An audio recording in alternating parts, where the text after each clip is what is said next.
Hello guys, आज मेरा review रहेगा सऊदी अरेबिया में एज एन इंडियन लाइफ का। तो मैं 2 साल सऊदी अरेबिया में रहा और मैंने वहाँ के कई एक्सपीरियंस करे। और काफ़ी लोग इंडिया से सऊदी अरेबिया जाते हैं जॉब करने के लिए, और ज़्यादातर मेजरली जॉब करने के लिए जाते हैं, फैमिलीज जाती हैं, तो उनका अलग अलग एक्सपीरियंस रहता है। तो मैं आज रिव्यू करूँगा कि मेरा कैसा एक्सपीरियंस रहा वहाँ पे और मैंने क्या क्या सीखा, क्या क्या देखा वहाँ पे।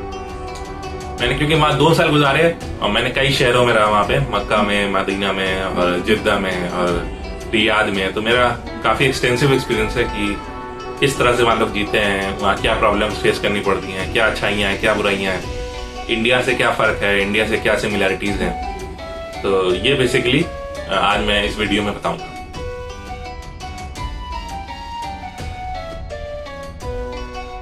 तो अगर सबसे पहले बात करते हैं वेदर की, तो सऊदी अरेबिया में जो वेदर मुझे लगा, तो weather basically all year round hot रहता है और गर्मी रहती है लगातार। और आपको मतलब अगर आप ठंडे देश से आए या इंडिया से आए या जहाँ बारिश बहुत होती है तो आपको प्रॉब्लम हो सकती है, क्योंकि वहाँ ड्राई मौसम रहता है और बारिश मुश्किल से साल में 1 या 2 बार ही होती है। और ज़्यादातर बारिश भी 1 ही 2 सीजन में, मतलब आपको बहुत ज़्यादा 1 या 2 बारिश आप देख पाएंगे साल में। और मैं जिद्दा में रहता था, वहाँ तो और कम बारिश होती थी और रियाद में थोड़ी सी ज्यादा होती है। मतलब रेनी, अगर आप विंटर्स मंथ में गए, जनवरी फरवरी मार्च, थोड़ी सी इसमें ज्यादा हो जाती है, 4-5 बार 6 बार हो जाती है। तो बारिश वहाँ नहीं होती है, मौसम बहुत ड्राई रहता है, उमस बहुत होती है जिद्दा में। और आपको मतलब आपको कंफर्टेबल फील नहीं होगा, बिना एसी के आप वहाँ रहना मुश्किल है। और जो लोग वहाँ पे मतलब बिना एसी के आप रहेंगे तो आप वहाँ पे सर्वाइव नहीं कर पाएंगे, क्योंकि एसी इज अ मस्ट। तो गर्मी वहाँ बहुत ज़्यादा है, तो वहाँ जाने से पहले ये सोच के जाएं कि हाँ, वहाँ पे काफ़ी गर्मी फेस करनी पड़ती है। और अगर आप वॉकिंग की आदत है और आप ऑफिस वॉकिंग करते हैं, स्कूल वॉकिंग करते हैं, तो आपको प्रॉब्लम हो सकती है। या दोपहर में मार्केटिंग करते हैं, वहाँ पे आप दोपहर में मार्केटिंग नहीं कर सकते। या तो आप सीधे टैक्सी में बैठ जाइए, सीधे ऑफिस जाइए, सीधे वहाँ रहिए, क्योंकि हर जगह एसी लगा है। अगर आप छोटे से शॉप में भी जाएंगे, जैसे बकाला कहते हैं, वहाँ भी एसी लगा रहता है, क्योंकि बिना एसी के आप वहाँ सर्वाइव नहीं कर सकते। लेकिन गर्मी तो आपको सहनी पड़ेगी, तो वहाँ गर्मी बहुत ज़्यादा होती है, बहुत शदीद गर्मी होती है। और 40-45 डिग्री, 35-38 ये तो रहता ही। तो आप विंटर्स, रेनी सीजन, ऑटम, ये सब आपको सीजन्स भूलने पड़ जाएंगे।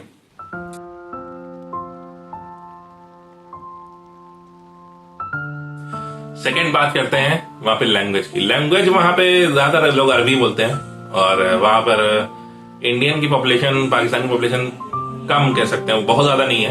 मतलब आप कह सकते हैं कि 15-20% ही है। जैसे आप यूएई में देखें 70%, 75% साउथ एशियन है, ऐसा सऊदी में नहीं है। सऊदी में बेसिकली 20% से ज्यादा इंडियन, पाकिस्तान, साउथ एशियन नहीं है, बहुत मैक्सिमम 20%। तो उसमें बंगाली भी आ गए, जितने भी हिंदी स्पीकिंग है, अफगानी वगैरह।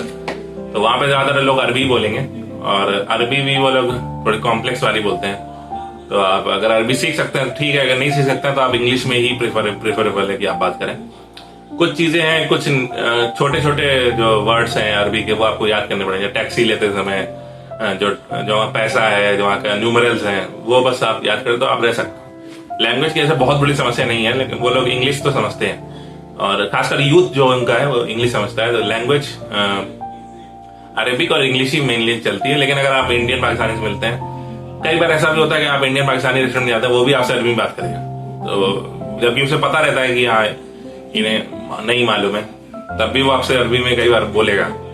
आप जब हिंदी बोलेंगे थोड़ा सा किसी आ भी सकता है। तो इस तरह का मैंने देखा कि लैंग्वेज का ये है। लेकिन अमूमन टैक्सी में आपको प्रॉब्लम नहीं होगी टैक्सी लेने में, क्योंकि टैक्सी ज्यादातर पाकिस्तानी और इंडियन ही चलते हैं। तो टैक्सी में आपको हिंदी और उर्दू बोल सकते हैं।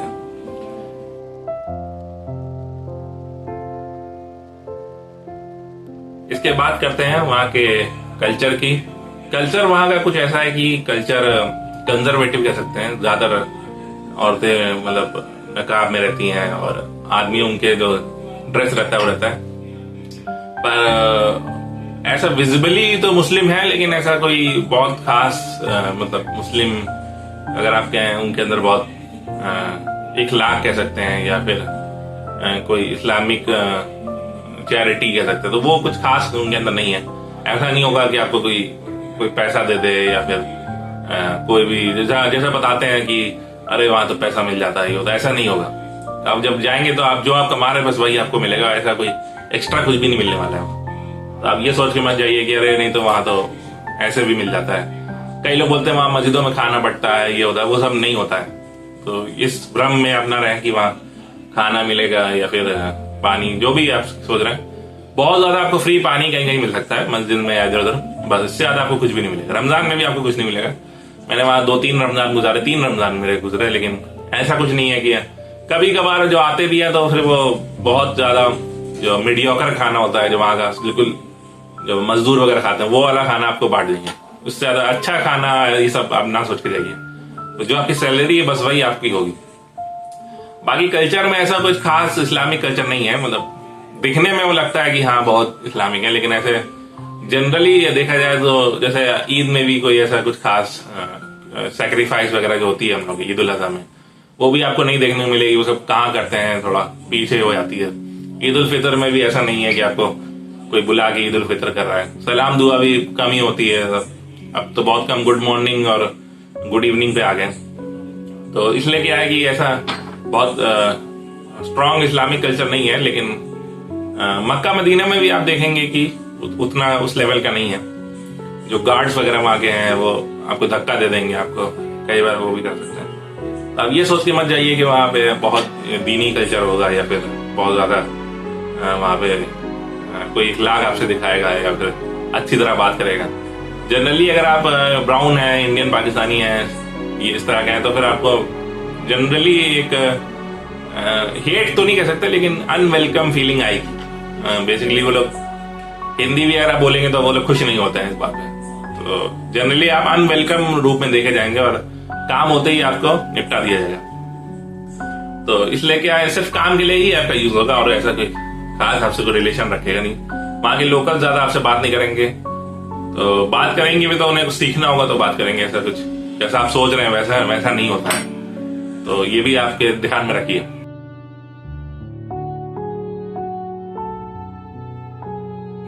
फूड की बात करें तो फूड वहाँ का बिल्कुल अच्छा नहीं है। फूड वहाँ पे जो खाना है वो ब्लैंड है। जो लोकल वहाँ का मंडी रहता है और चिकन रोस्टेड काफी लोग खाते हैं। फ्राइड चिकन आपको हर जगह मिलेगा। तो मंडी में ये रहता है, राइस रहता है, बहुत सारा राइस देते हैं, वो देते हैं। वो तो देखने में आपको अच्छा लगे। शवरमा भी वहाँ पे कुछ खास नहीं होता है, जैसे एक्चुअल जो शवरमा हम लोग जानते हैं लेबनीज शवरमा वैसा नहीं होता है। तो बेसिकली वो शवरमा बोल देते हैं लेकिन वो बेसिकली मीट सैंडविच कर देते हैं। तो मीट काट के मतलब उसमें दे देते हैं। तो ऐसा कुछ खास खाना नहीं है वहां का। और थोड़े दिन बाद आप बोर हो जाएंगे, फिर आपको लगेगा यार दाल चावल खानी है या फिर इंडियन खाना, पाकिस्तानी खाना, वो आपको खाना है। तो थोड़े दिन बाद आपको बोरियत होना शुरू हो जाएगी। इसलिए खाने का आप सोच के जाइए कि यार कुकिंग थोड़ी बहुत आनी चाहिए। सीख के जा रहे हैं, अच्छा है, वहां सीख लीजिए, कोई बात नहीं। यूट्यूब पे आप देख सकते हैं। मसाले भी वहां के आप जब यूज करेंगे तो जो इंडिया में फ्लेवर आता है, जो पाकिस्तान में फ्लेवर आता है, वो फ्लेवर आपको नहीं मिलेगा। फ्लेवर कम होता है, क्योंकि क्यों होता है, शायद फ्रोजन होता है, क्या होता है, लेकिन वो फ्लेवर आपको ना चाय में मिलेगा, ना आपको मसालों में मिलेगा, ना खाने में मिलेगा। और ना आम में वो फ्लेवर आएगा, ना सेब में वो फ्लेवर आएगा। फ्लेवर कम हो जाता है, हो सकता है फ्रोजन होने की वजह से, लेकिन फ्लेवर कम होता है। तो पुराना भी होता है, बेसिक सीधी सी बात है। वहां पे फार्मिंग नहीं होती इन सब चीजों की, तो वो सब ट्रांसपोर्टेशन से आता है, बहुत दूर दूर देशों से आता है। तो वो चीजें बासी तो नहीं होती, फ्रेश ही होती है, लेकिन काफी दिन की रखी हुई होती है, प्रिजर्वेटिव होते हैं। तो वो टेस्ट नहीं रहता जो फ्रेश मसाले में, फ्रेश फ्रूट्स में, फ्रेश वेजिटेबल्स में होता है। तो इस बात का भी आपको ध्यान रखना पड़ेगा कि वहाँ पे फूड वहाँ का अच्छा नहीं है। फूड वहाँ का लोकल फूड तो आप नहीं खा पाएंगे। लोकल फूड तो बिल्कुल ही मतलब उसमें मसाले बहुत कम होते हैं, टेस्ट भी बहुत अजीब सा होता है। तो वहाँ का दूसरा भी जो फिलिपिनो लोग खाते हैं वो सब भी नहीं खा पाएंगे। तो खाना आपको इंडियन पाकिस्तानी रेस्टोरेंट में बहुत है, लेकिन वो लोग भी खाना जो बनाते हैं वो मिड अरबी टाइप का होता है। मतलब पूरी तरह इंडियन खाना नहीं होता है, बेसिकली वो हाफ अरबी हाफ वो होता है। तो मतलब उन्हीं की तर्ज पे बनाते हैं वो। जो आपको कढ़ाई चिकन, बटर चिकन आप इंडिया में खाते हैं वो आपको नहीं मिलेगा। गोलगप्पे हैं और जो भी स्ट्रीट फूड आप खाते हैं, वहाँ स्ट्रीट फूड नहीं होता है। तो स्ट्रीट फूड का भी आप भूल जाइए, स्ट्रीट फूड नाम की कोई चीज नहीं होगा, क्योंकि स्ट्रीट पे बेचना अलाउड नहीं है।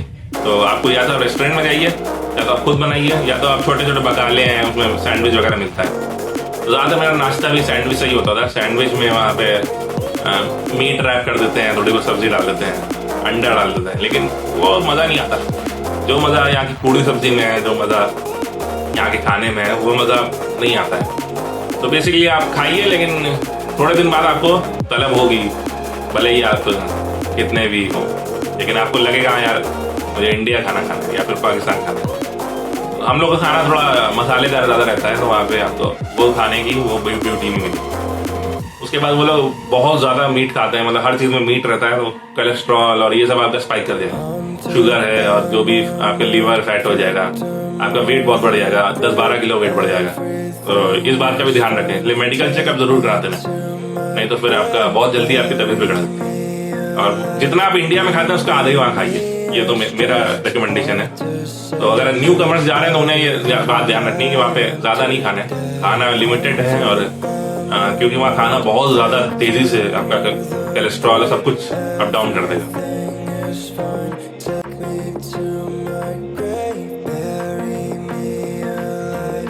इसके बाद बात करते हैं हेल्थ की। तो मेडिसिन वहाँ पे अगर आप ऐसे लेने जाएंगे तो बहुत महंगी होती है। आपको आपका जो एम्प्लॉयर वो इंश्योरेंस देता है, तो वो इंश्योरेंस बहुत काम की चीज़ है। तो इंश्योरेंस से क्या होता है कि आप जब हॉस्पिटल जाते हैं तो जो 1000-2000 का खर्चा है वो आपका 100-200 में निपट जाता है। दवाइयाँ आपकी 400-500 में निपट जाती है, जो कि 5-6 हज़ार की होती है, क्योंकि जो दवाई का रेट इंडिया में आप 20 रुपये मानते हैं उसके आप 10 टाइम्स कर लीजिए, मतलब जो यहाँ 20 की वहाँ 200 की होती है, जो यहाँ 200 की वहाँ 2000 की होती है। इस तरह से मेडिसिन बहुत महंगी है। मतलब मैंने विटामिन डी की मेडिसिन देखी थी, 60 के कैप्सूल यहाँ पे मुश्किल से 20-25 रुपए का एक कैप्सूल आता है, और वही कैप्सूल वहाँ पे आपको मिलेगा 200-300 रुपए का एक कैप्सूल। तो इस तरह से मेडिसिन बहुत महंगी है, लेकिन इलाज आपको इंश्योरेंस बहुत जरूरी है। अगर आपको इंश्योरेंस नहीं दे रहा है, इकामा नहीं दे रहा, तो आप मत जाइए। अगर आप बीमार पड़ गया तो जितनी आपकी सेविंग्स है वो एक बार में निकल जाएगी, तो वहाँ पर खर्चा काफ़ी ज़्यादा है और मेडिसिन का। तो इसीलिए जब इंश्योरेंस आपको मिले, इकामा के साथ ही इंश्योरेंस होता है, आपको अलग से नहीं देगा। जैसे ही आप जाएंगे आपसे बोलेगा आपका इंश्योरेंस मैं करा दे रहा हूँ, तो इंश्योरेंस से ही आप वहाँ इलाज करा पाएंगे, नहीं तो और इलाज कभी भी आप बीमार पड़ सकते हैं, बीमारी का कोई पता के तो आती नहीं है।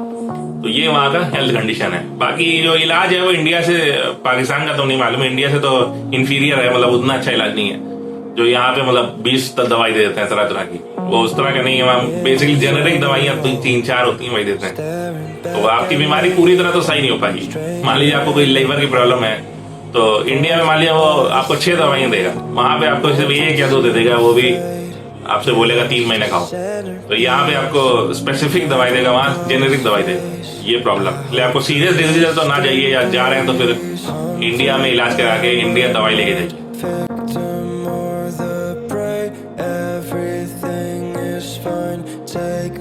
तो ये वहाँ की हेल्थ कंडीशन है। अब बात करते हैं लोगों की। तो लोगों की बात करें तो लोग काफी रूड होते हैं, जनरली स्पीकिंग लोग आपको रूड ही मिलेंगे, ऑन द मतलब थंब रूल कह सकते हैं। ऑफिस में भी पॉलिटिक्स यहाँ से ज्यादा होती है, काम ज्यादा होता है, काम कंडीशन थोड़ी हार्ड होती है, आप पे पूरी नजर रखी जाती है। ऐसा नहीं होगा आप ये सोच के जाएंगे कि काम तो ऐसे ही होगा, कर लेंगे, हो जाएगा, ऐसा नहीं है। यहाँ से ज्यादा आपके ऊपर नजर रखी जाएगी, और कंप्यूटर में आप इधर उधर की कोई चीज नहीं देख सकते और मजे नहीं कर सकते ज्यादा। हिंदी में आप या उर्दू में आप, ऐसा नहीं है ऑफिस में बैठ के बतिया रहे हैं या मोबाइल बात कर रहे हैं, तो पूरी नजर आप पे रखी जाएगी। ऐसा नहीं है वर्क वीजा दे रहा है तो आपको छोड़ देगा, पूरे टाइम आपके ऊपर एक नजर रहेगी बॉस की, मैनेजर्स की। शिकायतें भी होती, शिकायतें वो लोग पीछे कर देते हैं और आपको बाद में पता लगेगा आपको शिकायत हुई है। शिकायतें वहाँ बहुत होती हैं। अगर आप हल्का सा मॉल में भी कस के बात करते हैं या हल्की सी भी आपने कोई इधर की उधर करी, तो आपकी सीधे शिकायत करेगा या आपसे कन्फ्रंट करने लगेगा, जो अरबी आदमी होता है। तो आप थोड़ा सा अलर्ट रहिएगा, इसलिए मतलब वहाँ पे शिकायतें बहुत होती हैं और सीधे आपसे मैनेजर की शिकायत हो जाएगी। मैनेजर बहुत जल्दी एक्शन भी ले लेगा, बहुत जल्दी आपको निपटा भी देगा। इसलिए इस बात का भी ध्यान रखेंगे, जॉब सिक्योरिटी नहीं है, कभी भी आपको निकाला जा सकता है। बहुत बड़ी कंपनी है तो जॉब सिक्योरिटी होती है, मतलब कमी होती है, ज्यादा नहीं होती है। जॉब सिक्योरिटी ना सोचिए, जॉब सिक्योरिटी में वहाँ कभी भी आपको निकाला जा सकता है।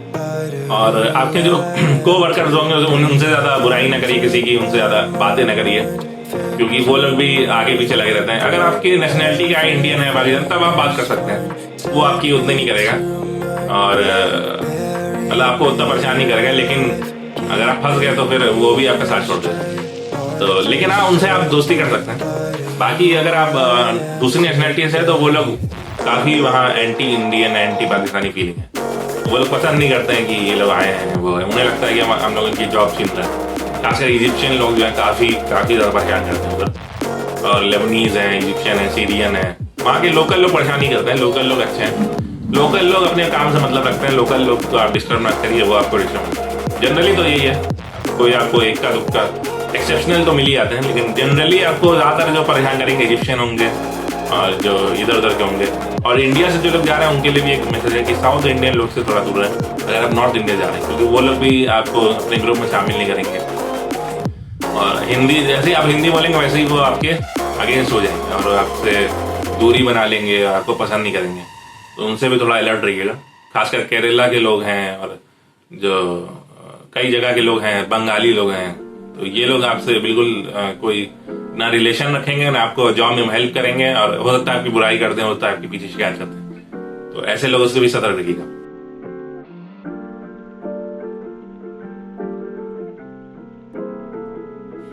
अब लास्ट ऑफ ऑल बात करते हैं सैलरी की। तो सैलरी वहाँ की ऑन एवरेज इंडिया से और पाकिस्तान से काफी, पाकिस्तान से तो बहुत ज्यादा है, इंडिया से भी ज्यादा रहती है। अगर आप इंडिया में 2 रुपए कमा रहे हैं तो वहाँ 6 रुपए कमा सकते हैं, तो 3 गुना तो फर्क होता है। 3 गुना बहुत ज्यादा है तो 4-5 गुना फर्क होता है। MNC में अगर आप हैं तो 5 गुना 6 गुना फर्क होता है। तो अगर आप इंडिया में मैनेजर हैं, आप 1 लाख रुपए इंडिया में कमा रहे हैं, तो वहां पे आप आराम से 3-4 लाख रुपए कमा लेंगे। तो अगर आप इंडिया में इंजीनियर हैं, 70,000 कमा रहे हैं, तो वहां भी आप 1.5 लाख 2 लाख रुपए कमा सकते हैं, 7,500 8,000 रियल कमा सकते हैं। तो जनरली 2 या 3 गुना का फर्क होता है।